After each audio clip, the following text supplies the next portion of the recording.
welcome back to Anime Death Spiral, the only anime podcast that has its thumb on the pulse of America's youth.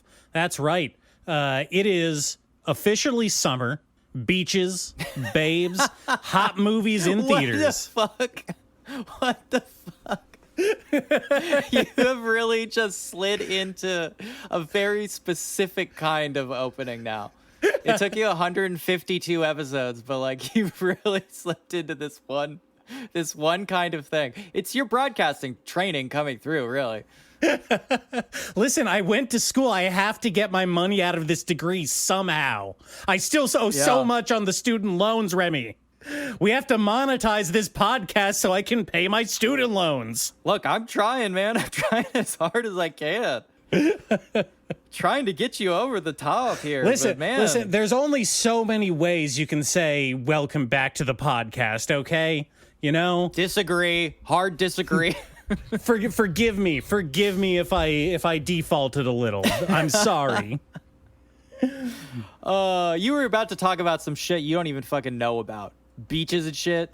You grew up on a beach. You never even fucking went there. Hey, that's not true. I know what you were drifting into. No, I've been to the ocean. I've been on a beach before.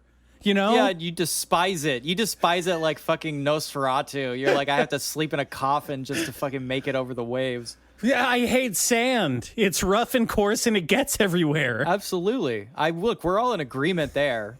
Hey, do you remember that part in Shogun Assassin where they're suddenly in a desert?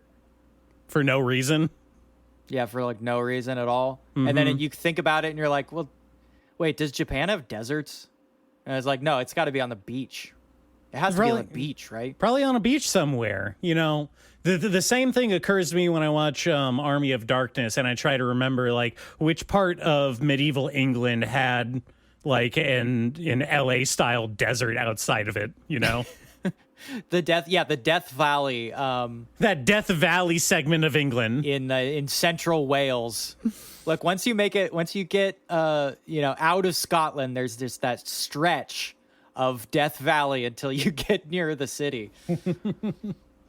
It's terrible. It's a terrible place. Don't go there. No, I would never recommend going to LA or Orange County or anywhere nearby.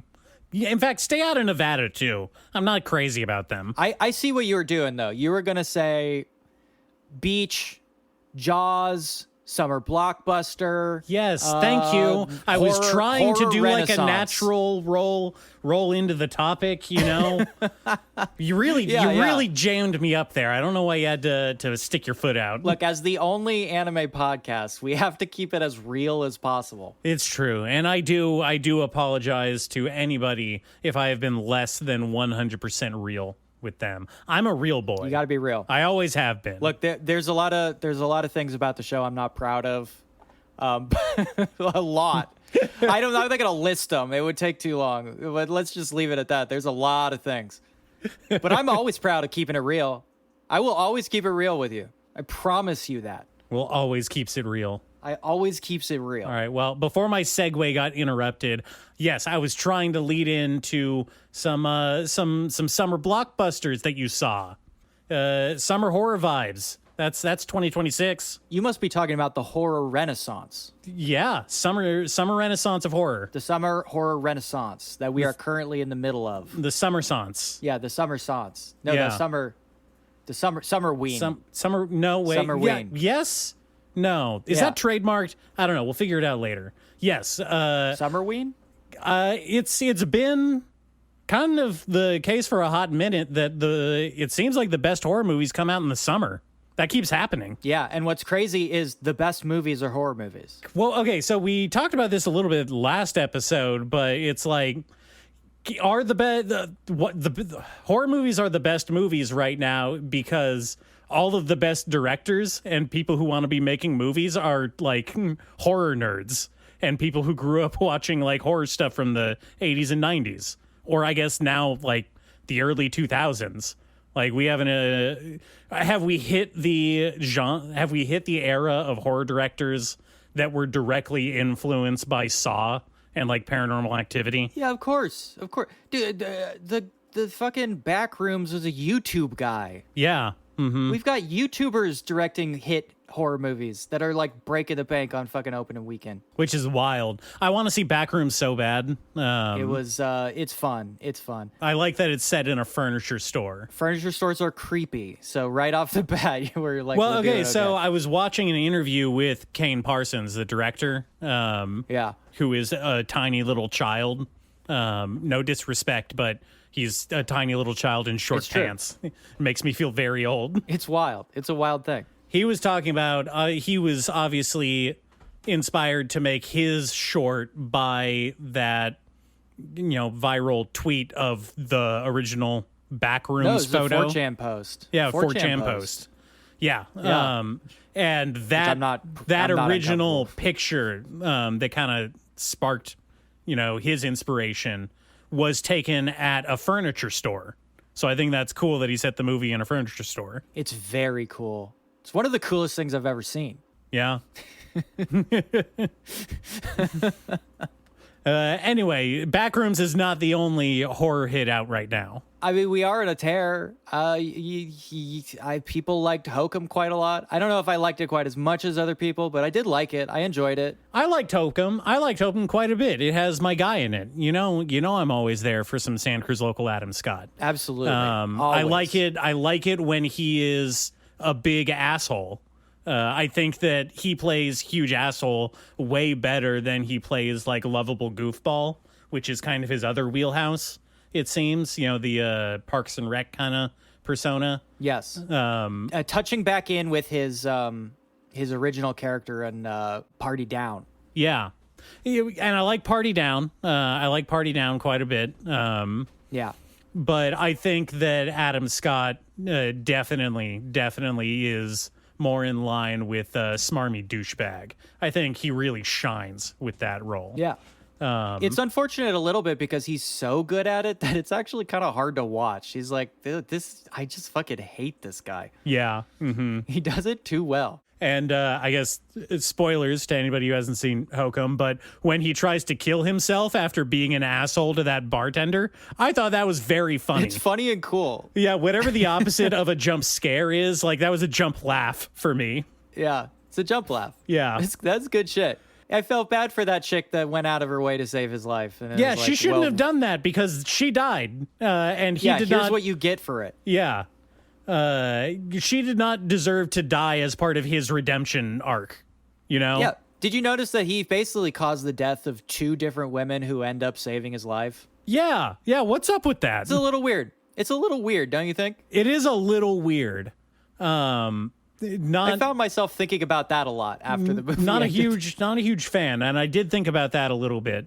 Obviously I had to put those thoughts aside when I remembered that I love Adam Scott. So you can see the dilemma that I'm in. So unfortunately I had like not ramped up into this because I did miss a few early on, but like I saw Da Mummy.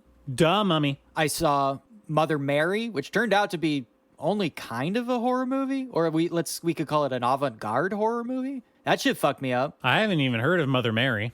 You haven't even heard of this shit? I haven't heard of it at all. This is how deep the bench is for this fucking horror summer renaissance. You don't even know about all of them. We're eating good this summer, folks. Okay, you're gonna have to go and watch a trailer for Mother Mary because this is some wild ass shit. Honestly, the only criticism I have of that movie is there's so much Catholicism.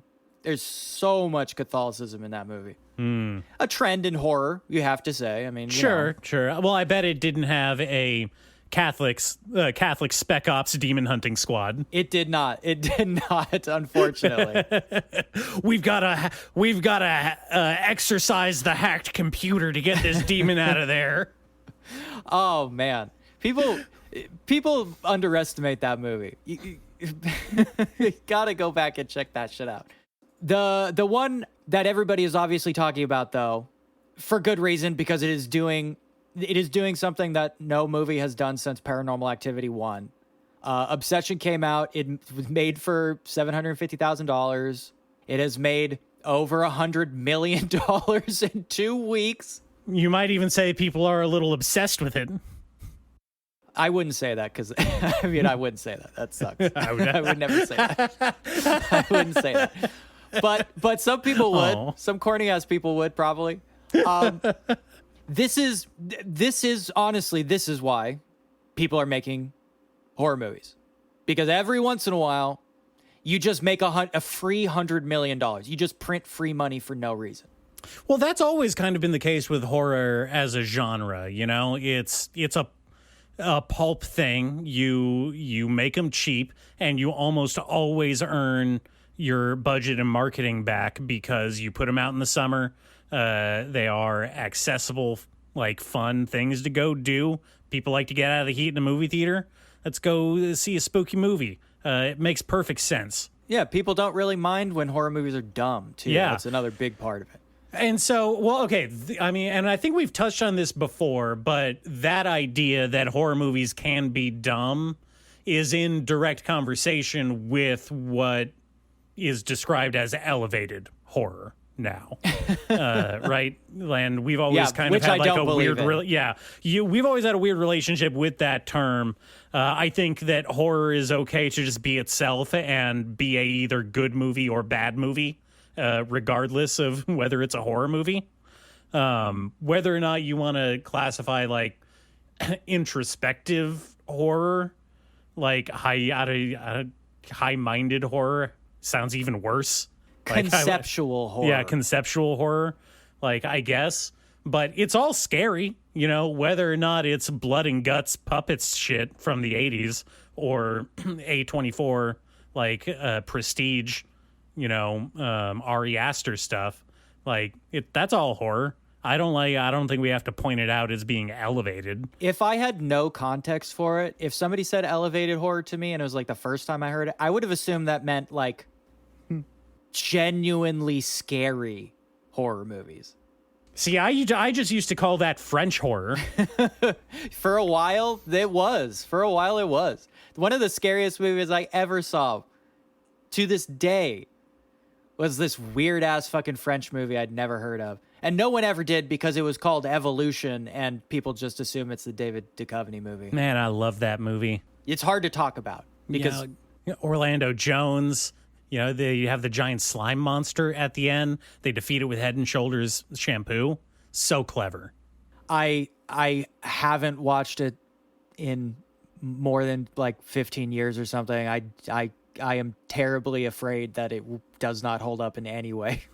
Oh, no, it 100% does. And actually, now we're just going to make the rest of the episode talking about the movie Evolution with David Duchovny. No, I don't remember enough of it to even have that conversation. It's too long ago. When that fish swims up his butt. Oh, gee, I hate that. You just proved it to me. Now I don't have to go watch it. No, I'm kidding. Evolution was a dumb movie. Fuck that movie. And fuck David Duchovny. Oh, I like that sex addiction show he did, though. I kind of like that. There is one special ingredient, though, in Obsession that I think brings it in alignment with the mission statement of our show. Uh-huh. Which is... something that we try so hard to never engage with.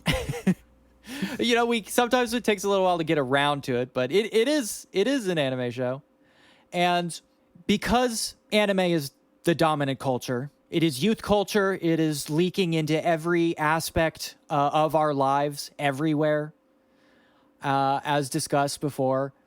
Obsession not only is a very well-made, scary, fucked up movie in exactly the kind of way that like makes a big packed room of people like yell and gasp and freak out in the most perfect ways.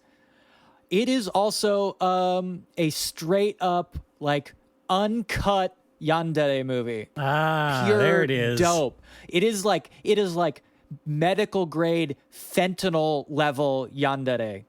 And that, I would argue, is the reason that people are losing their fucking shit over this movie. People yearn for the yandere. Americans yearn for the yandere. And we haven't had that many. I mean, you know, Swim Fan was huge. But, we didn't get like 18 swim fan sequels, right? A single white female, right, was really big. I was about to say You've Got Mail, but I think that's the Tom Hanks romantic comedy.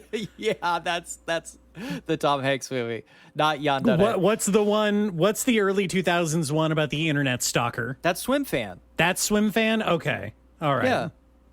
Because with the text messages and stuff? Right.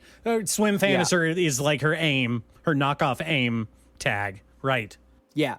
Yeah, she's creepy as hell. Yeah. She's a yandere for sure. The thing about those movies, I will say, I like Swim Fan in particular, is that they don't really initiate a kind of like yandere traditional relationship, right? Which is sort of being caught in a relationship with a woman who is like insanely abusive. Sometimes in a very simplistic way. That's the absolutely stripped down way. There's different context for it. That is sometimes it. Sometimes I think actually most of the time I see yandere used as kind of a gimmick foil to a romantic, interest in a manga. You have the main couple, and then to add, conflict of some kind, some spice to the story, you have a yandere type show up and be like, you can't have him, he's mine. That is the general context that I'm familiar with. Yes, I will say, so there are kind of like circles, the sort of like Dante's Inferno style of yandere, right? Mm-hmm. Where... Yeah, what's the spectrum between like that and Happy Sugar Life? Well, Happy Sugar Life is definitely inner circle for sure. I would say on the outer circle, you start off with stuff like Catgirl Nuku Nuku, right? Sure. Where it's a girl who's like charming and funny, but she's obsessed with you because she was a cat and you saved her life, and now she's a robot, and she's like obsessed with you. But she's not dangerous, Well, she is dangerous. She's a super mech, but she's not dangerous to you, the source of, the object of her affection. Mm-hmm. She's just obsessed. And that obsession is, of course, right there. That's the main ingredient. So obsession is right off the bat getting it right. Yeah. Then you kind of like move in and you end up with some stuff like, I know you haven't read it, but like in Dark Gathering, the main character has a girlfriend.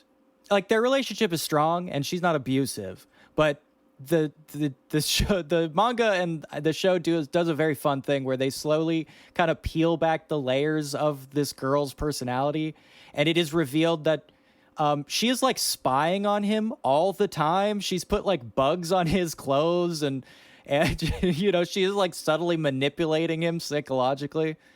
But like not in a abusive way. It's just kind of like a fun personality quirk.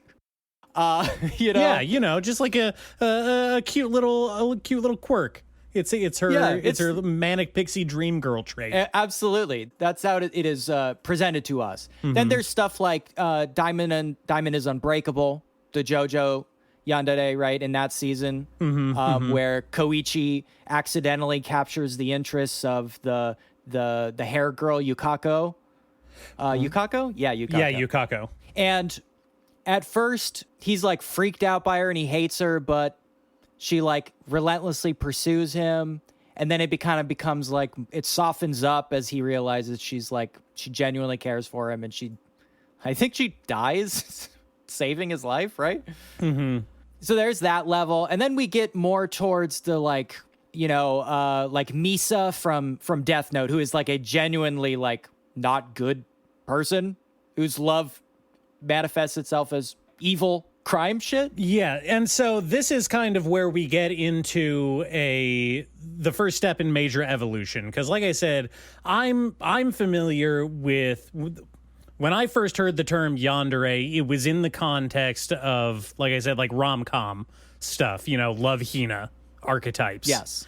And obviously when you are trying to find something interesting to write about, you look to certain tropes, staples of whatever genre you're writing, and you want to push the envelope a little bit. You make it a little bit more extreme.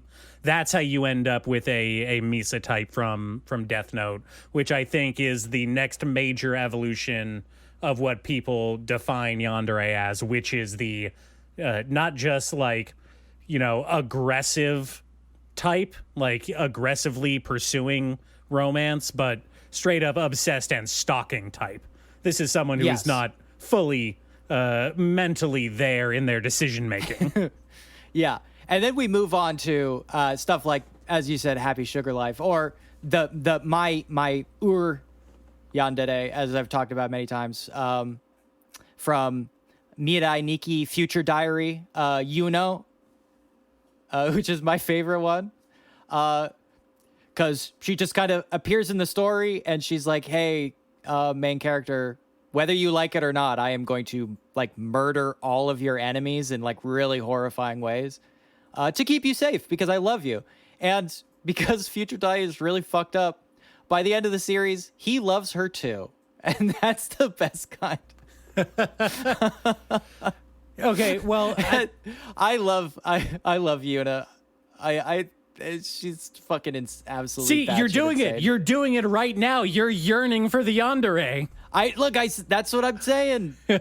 It's catching on, and that's why Obsession is huge, because it is channeling pure fentanyl level yandere, right? Well, okay, so I think people love this. My understanding of the plot of Obsession is that it's more or less indistinguishable from any handful of, dime a dozen cheap rom-com manga plots. Specifically, the subgenre of making a wish that someone will love you or that you will become irresistible in some way to either people or a specific person in general, right? We're doing a wish gone wrong thing. Yeah, of course. It's a very classic premise. Yeah. So, I mean, right off the bat, that's anime as fuck. That's what I'm saying. This is, what's works for Obsession is that it is straight yandere, but it gives you the twist of the wish part. Because a lot of times yanderes are just kind of like mysteriously attracted to a loser for almost no reason. Sometimes there's like we flesh it out later, but a lot of times it's like, oh, it's just because he's the protagonist. That is not exclusive to yandere characters. That is just every manga rom-com character ever.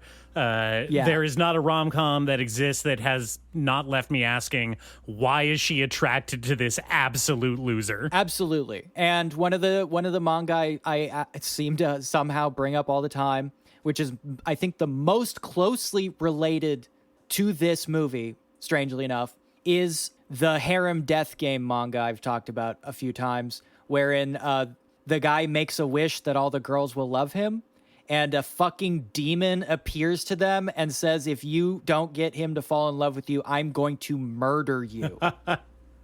Yeah, I like that plot. And under pain of death, all of these girls have to vie for his affection, because the ones that don't get him to fall in love with them get fucking sent to hell. Okay, just to be clear, this is different than the high school harem semi-death game where the guy has to kiss the different girls to figure out which one of them is a demon. Yes, none of them are demons. They're a subspecies of human called love eater girls. Right? Yes, love eater girl. Yeah. How could I forget? They're not demons. They're people, okay? Can you please not? Can you please not be racist against love eater girls? I'm sorry. 1 second. I'm sorry to any love eater girl members of our audience. It's a completely different thing. In Obsession, she gets essentially the same thing. A guy makes a wish for this girl to fall in love with him, and she is essentially compelled by a supernatural evil to fall in love with him. And as you imagine, being forced to fall in love with somebody fucks you up permanently. Yeah, I very notably only did it once. I would never do that shit again. Yeah, now you can never get out of it, or you'll get murdered. You'll get your ass killed. Yep. And unlike stuff like Swim Fan, which is kind of more of like a generic slasher, this movie goes very, very hard into yandere. Okay. The kind of yandere where the girl ends up doing insanely fucked up shit. like insanely fucked up. Like Glenn Close kind of boil the rabbit fucked up shit. Actually, yeah, pretty, yes, kind of. In a way, they do kind of channel that in a very specific way. All right. But sometimes even worse stuff than that. There's some even worse stuff. Even some worse stuff than, like, regular ass, like, shock horror movies, which is really crazy. Like I said when I earlier, I watched this in a packed house, and people were vocally engaging with the movie.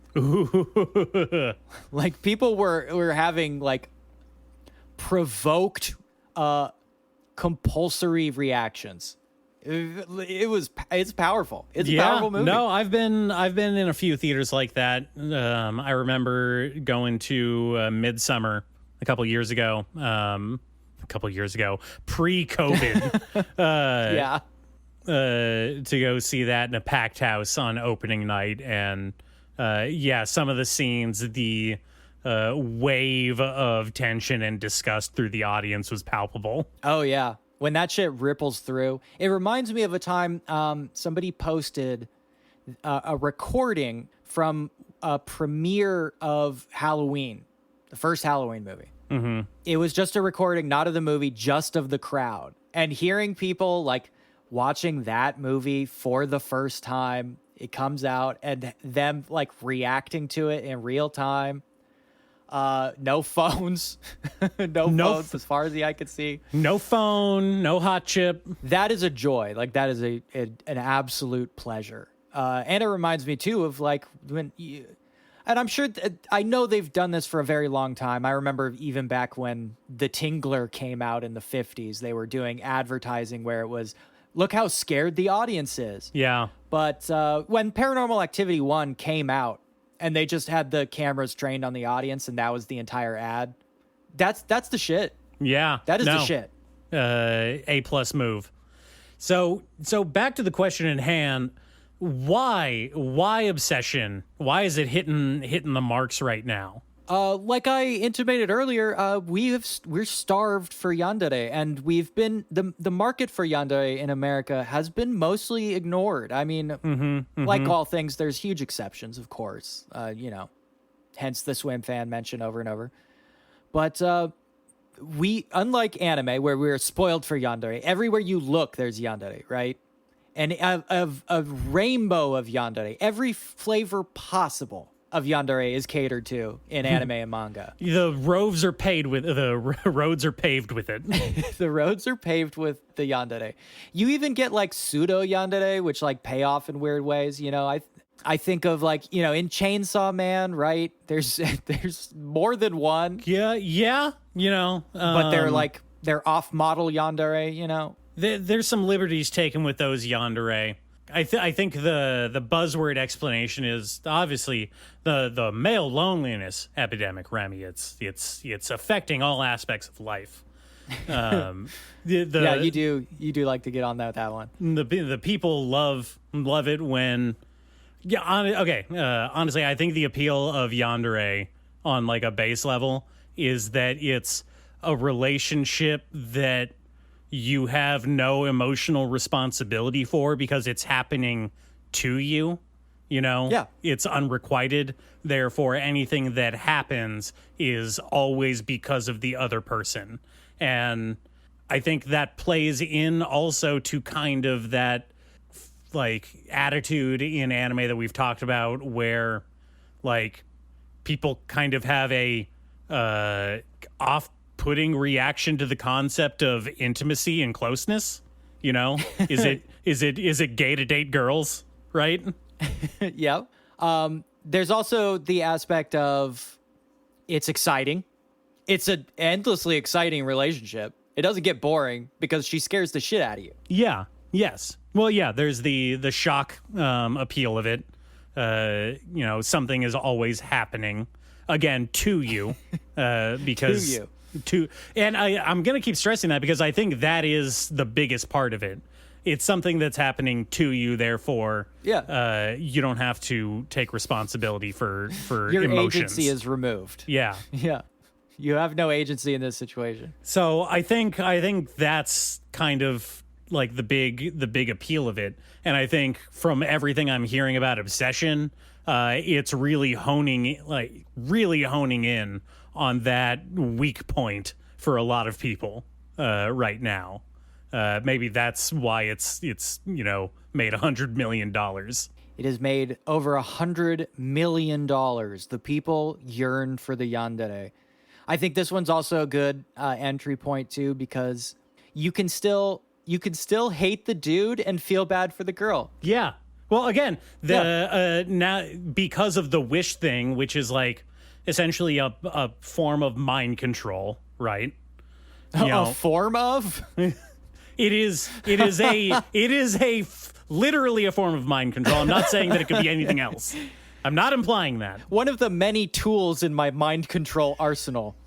There's many types of mind control, okay? There's wish mind control, there's hypnotism, there's drugs. You could mind control drug somebody. Yeah. Alien psychic powers, obviously. Yep. If you wave a cloth with an intricate design fast enough, it causes mind control. Waving the red cape at a bowl, that's a type of mind control. It all fits under the umbrella. All right. Using keywords in a specific way to do neuro-linguistic programming. That's mind control. Mm-hmm. Advertising. It's kind of flipped that thing that I was just talking about, where in his search for having that type of responsibility-less relationship, he has taken away her agency to do that to him. Yeah. Which is fucked up. Fucked up. It's insanely fucked up. Yeah. It is an insanely fucked up movie, man. Okay, so it's interesting that you brought up Obsession, because I was reading a manga. It is interesting. No, hold on. It is interesting that I did that. I just want to... I'm glad you acknowledged, because it's a very interesting thing I did. I want to, let's all take a minute. Let's clap, Thank you. Way to go, Remy. You brought up an interesting thing to talk about. I think it's interesting that I did that, first of all. And I do think that should be acknowledged sometimes. All right, go ahead. Okay, well, can I talk? Go ahead. Can I talk about a manga then? Sorry for trying to do a segue. I'm sorry. Yeah, no, talk about a manga, and then I do have a thing about anime girls I did want to show you. So save a little time for that. Okay, all right. I've been reading a manga that I think has a lot of crossover with what you've been talking about in Obsession, in that, and I will preface, it's not good. This isn't a good manga. We're not doing one of those right now. The reviews are in. Yeah. But it is very much kind of the idealized version of what people want when they say that they like the yandere characters, right? This is self-fulfillment yandere, fantasy yandere. Okay. Yeah. Anyway, I've been reading, it's called The Mortifying Ordeal of Being Seen. Kind of a mouthful title, but essentially it is about a yandere character, high school girl, and her crush in her high school class. And basically, what if girl was horny instead of guy? What if the girl was the perv? Yeah. Classic setup. Classic setup. Because it's funny that a girl would want to have sex. Yes. She's weird for doing that.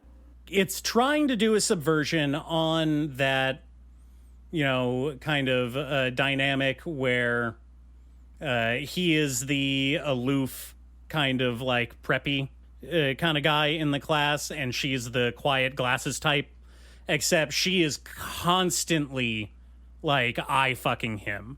And at first he's it kind of makes him feel, kind of built up a little bit. It gives him a little confidence, makes him feel a little full of himself. He's like, yeah, I'm hot. Sure. It's totally reasonable that she would be into me. Obviously, I'm not into her because she's the weird, she reads books and has glasses. She's clearly defective. Yeah. But after a while of her just mercilessly leering at him with the energy of a dirty old man smoking Newports down by the waterfront, it really starts to get under his skin. And so the gag of the comic becomes, kind of a role reversal where she is the aggressively sexual, like, a pursuer in the relationship, and not even going super out of her way to do, like, perv stuff, but, obviously she's perving on him. And him getting increasingly, like, not just uncomfortable with that, but like it starts to make him feel self-conscious about his own body, like kind of almost having a reversal effect of is like, I don't understand what she's so attracted to about me. Obviously and he starts pointing out all these flaws about himself that he doesn't like. It's like, well, what is it? Why is she doing this? And I thought, is it my terrible scent? Yeah. Is it my awful personality? Because he's a little basketball jock. That's his thing. Oh, the basketball jock. Yeah, he's a basketball guy. He's a slam dunk. This is another series where I was hoping that they would have gone in a much more interesting direction, and they made a very deliberate decision not to. Because you thought it was one way and it was the other way. I thought it was one way and then it was the other way. I thought that it could have been a very interesting, story about a obsessive relationship that kind of degrades into an obsession-like thing. No, they went full in. It's horny. They go full in on horny. And I think the breaking point was when he walks in on her, like basically breaking into his gym locker to sniff his basketball clothes. Classic anime perv move, but this time it's a girl. Yeah. Therefore it's hot. It's weird and bad. Hot. Yeah. Yeah. What were you? Huh? What? No, hot. Yeah. Yeah. Anyway, and so at that point, it should have been the breaking point. Actually, honestly, the breaking point should have been when she broke into his house. But we'll move past that for now. That is bad. Yeah, that's not good. But you see, it was when he was sick and she was breaking in to take care of him. Because that's a staple in every rom-com. You have to take care of your crush when they have a fever, Yes, Munchausen's by proxy. Yes. Kind of also a weird thing. We should circle back to that on another episode. The weird obsession with nursing your crush back to health from a common cold. Here's some porridge. Yeah, weird thing. It's not weird that I'm here. Anyway, that should have been the point where it got like increasingly weird. You're breaking into my locker now to steal my stuff. But no, he did his standard response of like blushing and getting really flustered and then going home and having confused feelings about how that probably gave him a boner. My body is changing, and also this girl is like fucking me up mentally. Yeah. So that's kind of where I dropped it when it wasn't what I wanted to be. But I thought that it had some crossover with Obsession, which is blowing up right now because of that shared interest in like what people are fantasizing about for relationships right now. A crazy girl. Yeah. People want a crazy girl. Damn, she's crazy. Okay, and it's not just this, it's the memes too. There's plenty of memes out there talking about how guys like crazy girls. I don't agree with them, but I see them. I wish I didn't, but I see them. No, I get it. I'm on board. You're on board. You get it. I totally get it. Yeah. Actually, that reminds me of one I read a while back that I kind of enjoyed, though it fizzled out because there's no really good way to end it, called My Girlfriend Gives Me Goosebumps. Yes, and I've also seen that one brought up in reference to people talking about mortifying ordeal of being seen. Yes, I think that is an interesting connection because it diverges in a fun way, wherein in My Girlfriend Gives Me Goosebumps, she is a very classic yandere. And he quickly identifies that and finds that hot. And so he initiates a relationship with her, and then he like goads her on. Hey, that crazy shit, you should do more of that. He tries to get her to continue to do more of it, but in fact, like being in the relationship and having her love reciprocated actually kind of fixes her. Oh no. And then that cools him off, at which point he reveals that, like, because he's sort of dead inside, he's not emotional about much things. What attracted him to her was that she freaked him out, and it like caused excitement in his life. And as she no longer like freaks him out, he's kind of losing it. Classic. It's a very weird one. Know, this exact thing caused 60% of divorces in the 60s. Just saying. That's a classic setup. I got in a healthy relationship and then suddenly I don't love my partner anymore. Not healthy. If she stopped trying to kill me. If that's happening, maybe do some a little soul searching, maybe some internal review, and try and figure out what's going on there, because actually that doesn't paint him in a great light. Gonna be honest. Well, no, but he does. I mean, we dig into it, and he does reveal that it is a specific physical trauma he experienced that did damage his brain.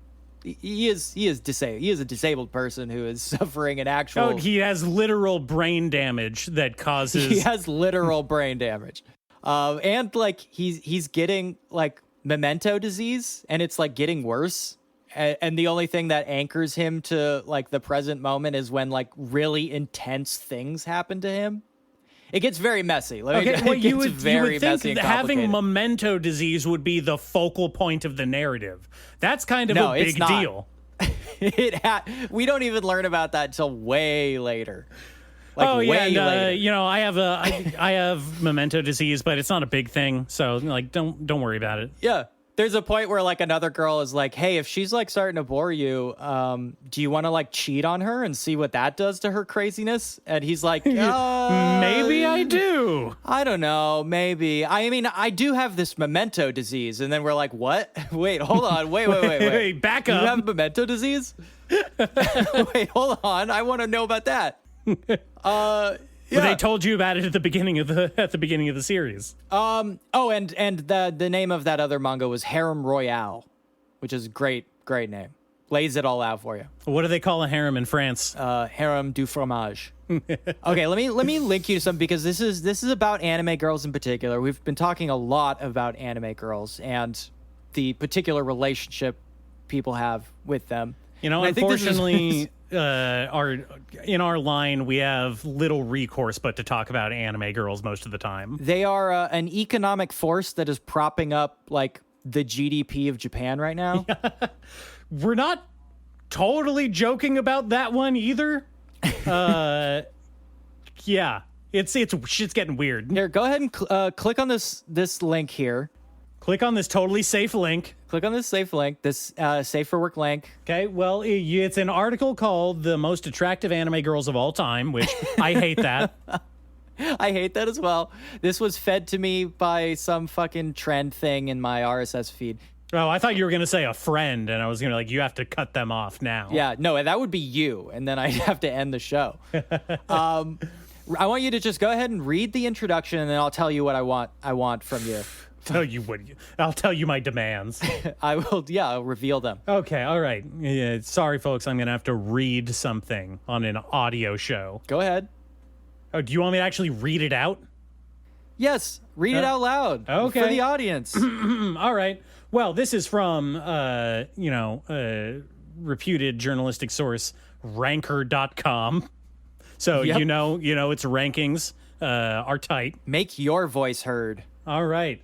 From the most attractive anime girls of all time on ranker.com, anime is home to some of the most beautiful anime girls ever drawn.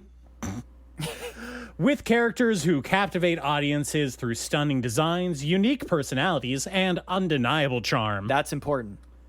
Whether they exude elegance, mystery, or playful energy, these waifus leave a lasting impression and keep fans coming back for more. Take Chizuru Mizuhara from Rent-A-Girlfriend. Jesus Christ. Yeah. A perfect blend of grace and confidence. With her dazzling smile, silky brown hair, and effortless poise, she embodies the ideal girlfriend. Smart, stylish, and endlessly charming.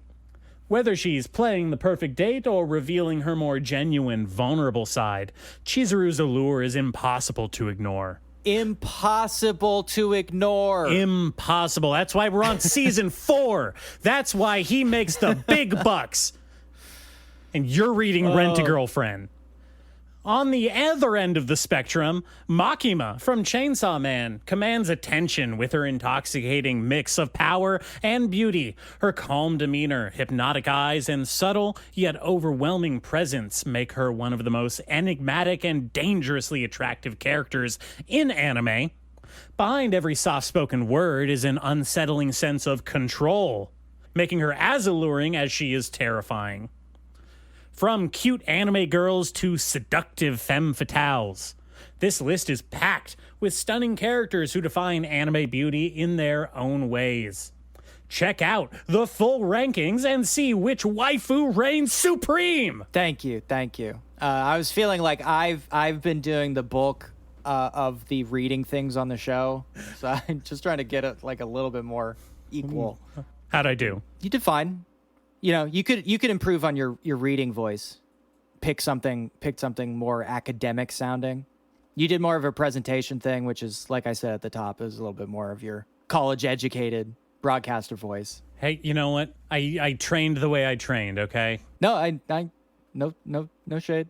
So what I wanted you to do is just because I remember at the top of this, they do say they captivate audiences through stunning designs, unique personalities, and undeniable charm. Undeniable. So we've got kind of a list here, and there's so many. But I just wanted you to go through some of these, and without describing their clothing, their, let's say, weapons, accoutrement, or their hairstyle, I was hoping you could just try to describe what these anime girls look like.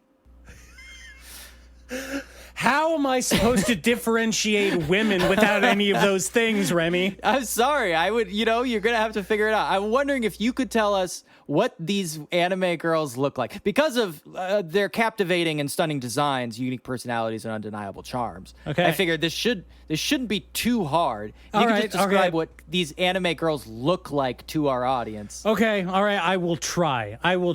No names? You can, if you want.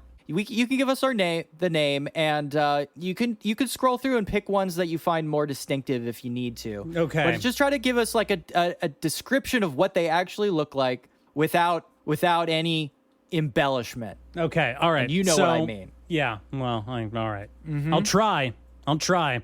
So first on the list here, which, warrants a whole discussion unto itself, if I'm being honest. I don't think I agree with every entry on this list. We have Your Forger from Spy Family, yes. Your Forger. Yep, without listing any of those categories. She's kind of a tall white lady with a big chest. I think even describing the size of the breasts is like too much. It's that. Okay, all right. Give us like a facial description. Well, she's got like eyes and like lips. I can't describe her hair, so like she's got red eyes and terrifying. A nose. Yeah. Yeah, that's about it. Yeah. I will say, for just to give anime people credit, I'm glad that number 1 on this list is an adult woman. Thank God for that. Yes. All right. Well, I guess moving on. If that's all you could wring out of that character, then yeah, let's go ahead. Yeah, and that's just all I could really wring wring out of that character. Yeah.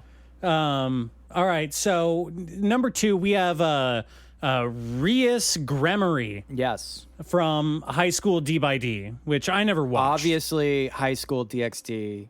And you're lying. You definitely did watch this. But I get why you'd want to lie about it. I do.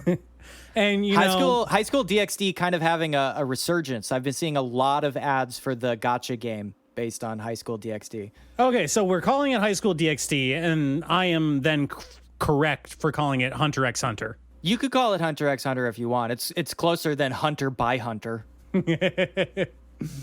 I think High School Double D is maybe 2 on the nose. High School DD, yeah. Yeah, I hate that. We have Rias Gremery from High School DD, and We all know Rias Gremery. and she's kind of like a tall white lady. You know, she has green eyes. Uh-huh. Yeah. Keep going. And anything else? Any other details at all? Well, you told me not to mention all that other stuff, so not really. You know, she's got eyebrows. What kind of eyebrows? She's got thin eyebrows above her eyes. Gotcha. Yeah, and a mouth below her nose but above her chin. Got it. Yeah. She has hands, presumably underneath the shirt, which I'm not describing. There is an elbow that is the, hinge point of her arm that connects to her body. So she has arms. You're being very anatomical here. Yeah. I was expecting more detail on the face, but yeah, sure. Well, again, I don't know what kind of details you're looking for. Just anything at all. Okay, well, that would differentiate these girls from each other. Anything. She's smiling. Yor was not smiling in that previous photo. photo. True. Yes, yeah, absolutely. She's got kind of a kind expression on her face. Maybe even matronly, some would describe. I wouldn't do that. It's not really a feature. It's like since expressions are so malleable. Yeah. They do change. Yes. She's got pale skin. Yep. That's true. Yeah. Okay. Mm-hmm. And finally, okay, I forgot to say this about Yor, but the final question on this list is, of course, do you simp for her? I refuse to dignify that question with a response. All right, let's move on then. The answer is, of course, I simp for Yor. Keep going. Okay. Let's do another one. All right, keep moving on. All right, we didn't get a lot out of that one. No. Okay, well, here's one. Here's one that's got to have some juice. We have Alisa Mikhalnova Kujo from Alya Sometimes Hides Her Feelings in Russian, which we talked about on the show. We have talked about that. I didn't. You never mentioned that she was related to Jotaro. Yeah, no, she is part of the Kujo clan. That's weird. She never developed a stand. Joseph was a real son of a bitch. World traveler. Yeah. I mean, we know he had a lot of illegitimate children. He had lots and lots of illegitimate children. They were all over the place. Okay. So, first thing right off the bat, this character is not tall. Okay. She's short. She's a short white lady. Shorty. And her face kind of has a rounder kind of shape compared to the previous ones. A little less angular chin, more soft corners. You can see that she has ears, and she's got blue eyes, thin eyebrows again. Okay. Kind of well, I guess we're going to stay away from expressions as well. You don't seem to like those. I hate them. So you know what? She's got some color to her cheeks. She's wearing a little bit of blush in this still. All right. Yeah. Yep. Yeah. Yep. Yeah. Okay. And moving on. Do you simp for her? Well, I mean, obviously not. There's a high schooler, Remy. That's disgusting. All right, let's keep going. Let's pick another one. Is there anyone who has maybe catches your interest a little more? All right, let's keep going down the list. All right. Maybe if you have more affection for them, you'll have an easier time describing them. Yeah. Oof, boy. You see, the thing is, sorry, I hate that you have to find out this way. I hate women. Turns out. but they're anime girls. The worst kind. Anime girls aren't women. It's a completely different thing. Okay, you know what? I'm just going to keep scrolling until I find someone who I can't describe as a tall white lady, all right? How about that? Okay. Yeah. Sure. Okay, so Akino Himejima, High School DxD, tall white lady. Ez Death from Akeme ga Kill, tall white lady. Nami from One Piece, infamously tall white lady. Yep. Aki Nijo from Makenki, also a tall white lady. And you should not be wearing that outfit at high school, lady. You are an adult professional. It's not good. Wow, a lot of stuff. Why are people simping so much for high school D by D in this article? I told you it's having like a resurgence. Is that why you pointed this out? To point out that people are talking about high school D by D again? No, I have no affection for High School DxD at all. Okay, Kuroka from High School DxD. Tall white lady, but she's also a cat girl. So I guess... And more of like a purple. She's got like purple skin. Well, I think that's the lighting in this photo. You think it's lighting? Yeah. Okay. All right. If I could be wrong, I have not seen High School DxD. She could be purple. If she is, then I apologize for not catching on to that. Albedo from Overlord. Also, tall white lady, but she's got a very important distinction. She's got horns and cat eyes, which those are features. Yeah, those are features. And also, like Alya, she does have some blush, some color to her face, which I appreciate. Now, I do believe that that is because she is the aforementioned yandere of Overlord. Yes. So she's got kind of the weird heated look. Exactly. She is ready to go. She likes that weird skeleton fucker. That horrible fucking freak. Yeah.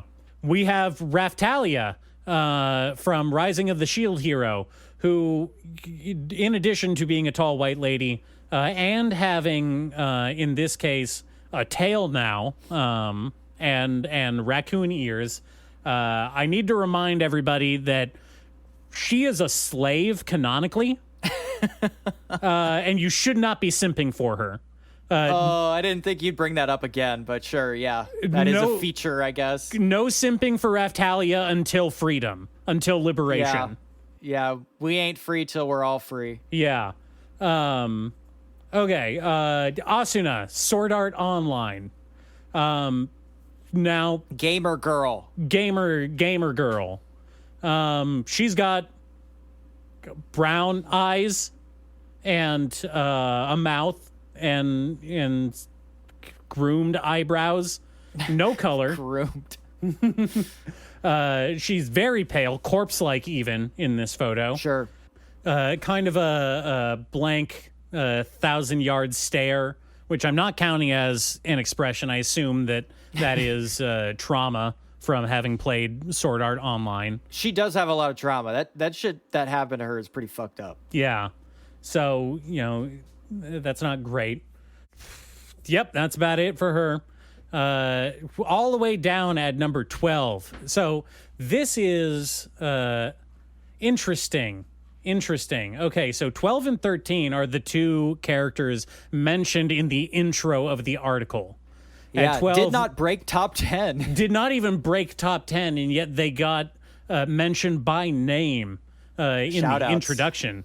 So I guess, playing a little bit of favorites here. 12, we've got Chizuru Mizuhara from Rent-A-Girlfriend. Yes. Who is a average height, pale-skinned person. I'm not going to call her a white lady because she is canonically Japanese in this case. That's pretty explicit. Oh, that's where you draw the line. Yeah. Okay, yeah. Also, I believe one of her gimmicks is that she does change her appearance, supposedly. Well, I mean, we all change our appearance every day, we all wear masks. Yeah, we all wear masks. Damn, you beat me to it. Chizuru is just honest about it. Yeah. Also, she's, a a sex worker. She's she's got to do that kind of shit. That's how she makes her money. Yep. Yeah. Okay. Yeah. And then we've got Makima, number 13, Chainsaw Man. Yep. And before anybody asks, yes, I do simp for Makima. Can't get around that one, so I'm just gonna dive under the wave. All right. All right. Obviously, her biggest standout feature is her concentric circle eyes. Kind of a classic Tatsuki Fujimoto design choice. Pops up in a lot of his art. Yep. People like that. It's very striking. Yellow eyes with red circles. That's cool, right? Sure. That is cool. Yeah, that is cool. One Piece, Nico Robin, back to Tall White Lady. We've got Power from Chainsaw Man. Similar to Makima. But we got a little bit more of a youthful appearance, I would say, a little bit less mature. Really? How so? In what way? Which features? I was gonna say, well, now we're getting into like phrenology shit, which is what I was trying to avoid, Remy. It's what I've been trying to avoid this entire time. I want to know facial features. Okay, so Power, her like Makima, her standout facial feature is her interesting eyes. She's got the little cross iris thing going on. Another thing that pops up from time to time in Fujimoto's artwork. He likes giving people interesting eyes, which I appreciate. I think that's a neat little touch in a lot of his stuff. Got to tell the difference between these people somehow. Yep. And she's got horns, coming out the top of her head. That's true. Little devil horns, which I think people find endearing. She's got kind of like that classic imp look going on.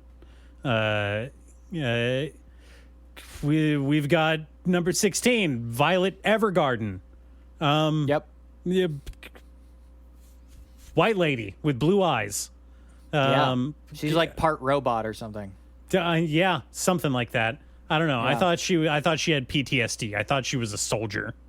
She's a PTSD soldier with like robot parts. Oh my God! Finally, number 17, Yoruichi Shioin from Bleach, who is a cat girl technically, but also finally not a variation of Tall White Lady.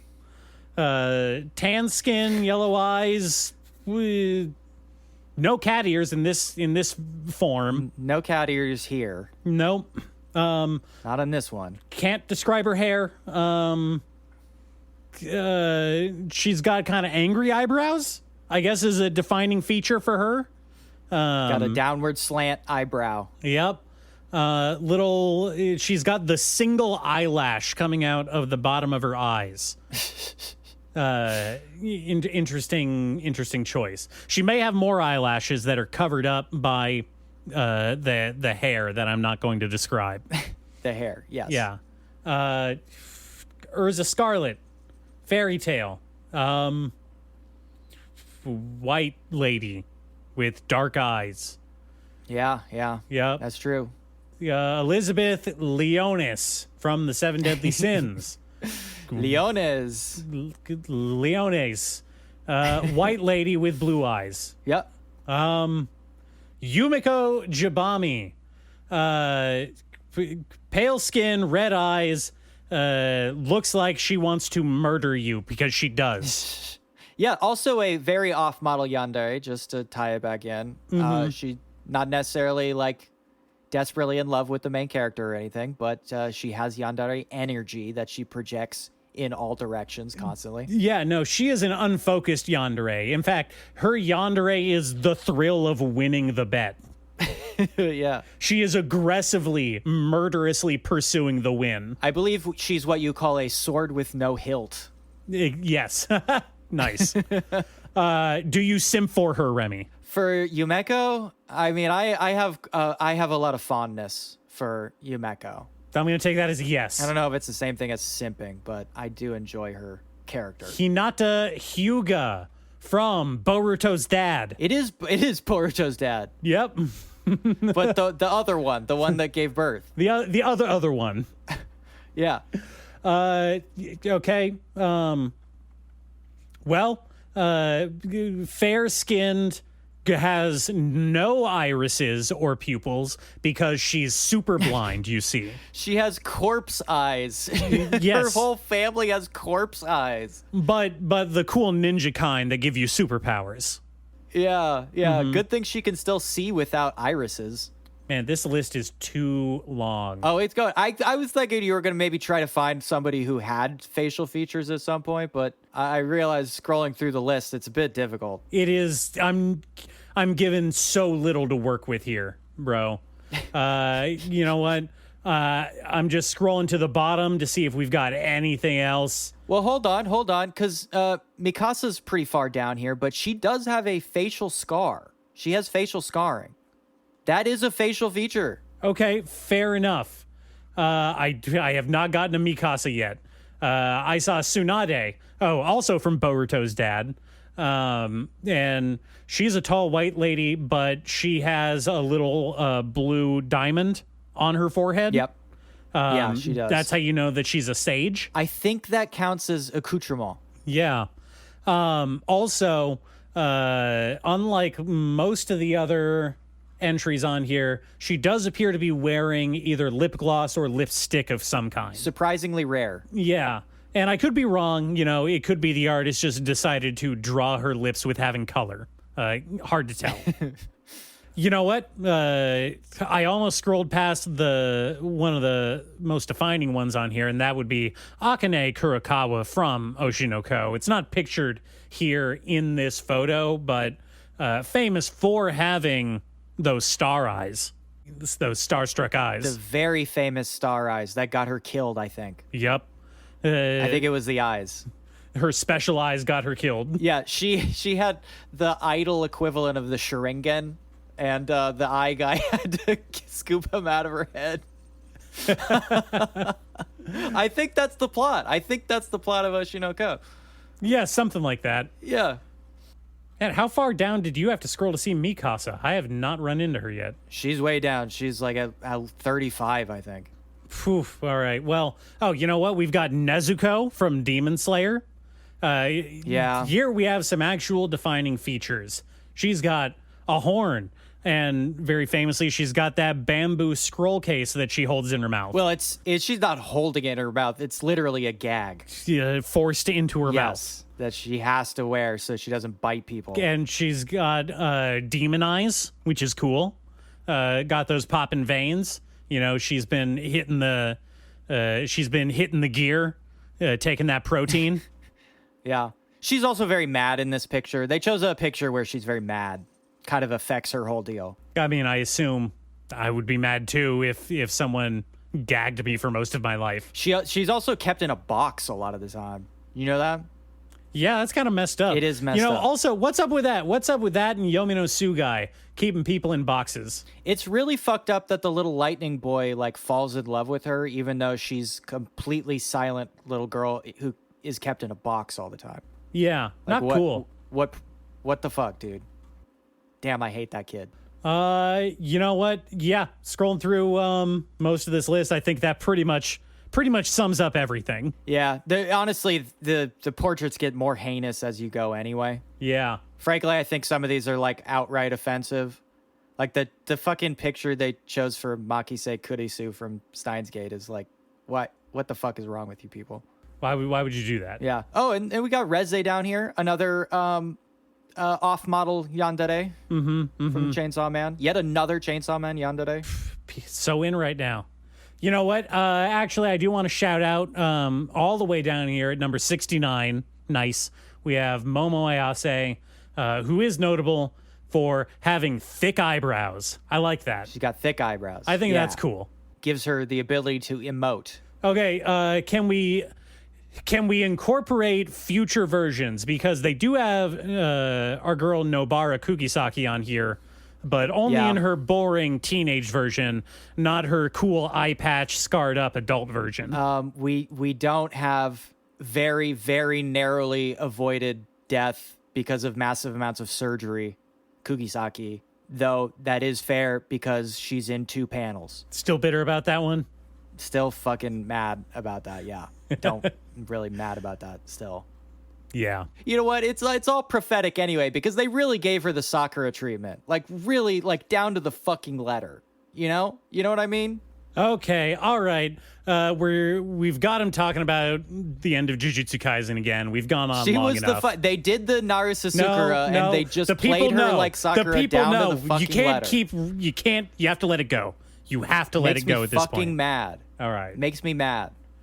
All right. Did you get what you wanted out of this bit? This list is actually more depressing than I even considered, because I am scrolling down. I thought there would be more characters at some point who had some it takes a while to get even to a girl who's wearing glasses. It's like we're that desperate.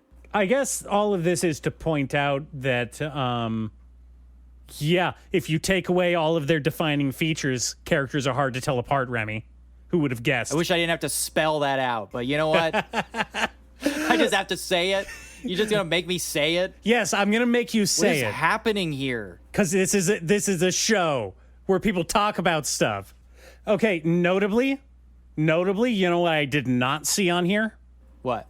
A single Dungeon Meshi character. That's true. But they do have Hotaru from Dagashikashi. True, appreciated, but they also have Nazuna on there. So they're thinking about that guy. Ray is really, really far down this list. You'd think Ray would be, shooting up, but 150. Hey, I thought all of the Ava characters would be up there, but No. I High saw School DxD, yeah. just crushing it. There's something wrong. There's something wrong with people these days. Rize is higher up than Asuka, which is something is happening.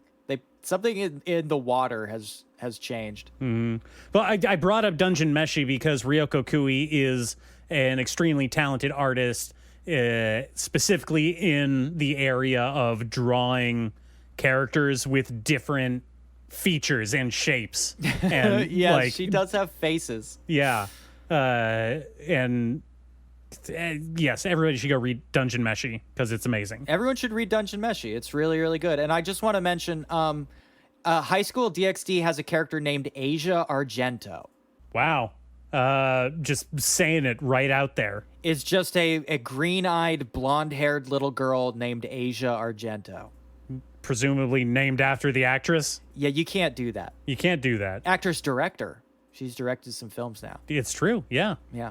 All right. Is that it? Is that it for this week? Yeah, that's pretty much it. It's fucking bumming me out. You know what? We have to take a step back. We have to remind ourselves what it is that we're really looking for out there, which I think maybe lies in the direction of films. So I think next week we should come back. We should do a little movie catch-up episode. We need to just need to devise even more ways to mock the idea of a waifu. We need to crush this thing. I try, here. but then people look at me and they say, "You're the one to talk, buddy." Yeah, I know. You're a very unlikely candidate for this task. There's got to be something we can do. I feel like we're really lonely warriors on this battlefront. Yep. All right. Well, until next week, handsome, beautiful, tall listeners, thanks again for sticking with us. Go do the stuff, subscribe, check us out on YouTube. Fight the good fight. Destroy the waifu concept. Freedom for Raftalia before anything else. Bulma is 214 on this list. There's insane. Something not right with the children. Insane. This is wrong. Okay. It's wrong. Okay. I think that's it. Bye.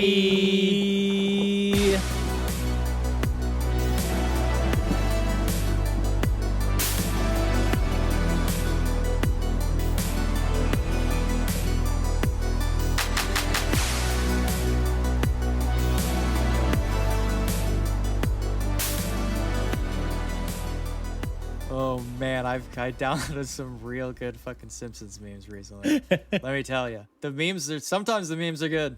Hey, let me tell you about these memes I downloaded, son. You know, it sounds ridiculous when you say it that, but if you saw them, man, if you'd seen these memes.